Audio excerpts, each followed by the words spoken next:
tidur yang lama, dia bangun pagi. Nabi kata, barang siapa yang buat amalan ni dan ditutup dengan doa, doa dia paling makbul pada hari itu.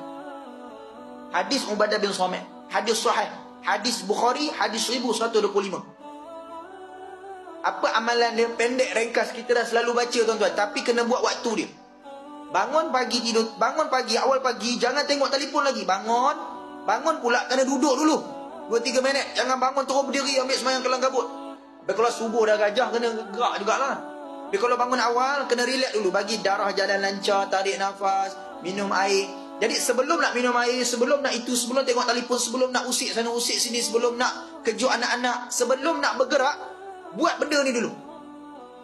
Ni amalan untuk kita buat bila masuk hijrah yang baru ni, supaya kita ada satu benda yang kalau sebelum ni kita dah buat, teruskan. Kalau tak buat, kita amalkan. Apa dia? Yang pertama tuan-tuan, baca la ilaha illallah wahdahu la syarikalah. Kalau boleh panjang, sambung la ilaha illallah wahdahu la syarikalah, lahul mulku wa lahul hamdu. Tu je pendek.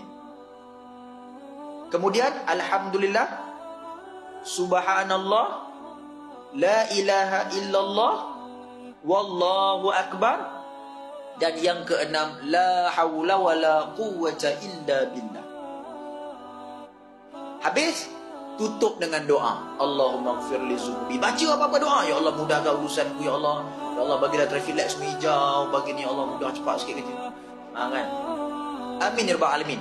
InsyaAllah, Nabi kata, siapa buat amalan ni tiap-tiap hari istiqamah, segala doa, segala hajat Tuhan akan segerakan. Dan itulah doa yang paling Allah Ta'ala nantikan pada hari itu, doa yang paling disukai, dan doa yang paling akan dimakbulkan pada hari itu.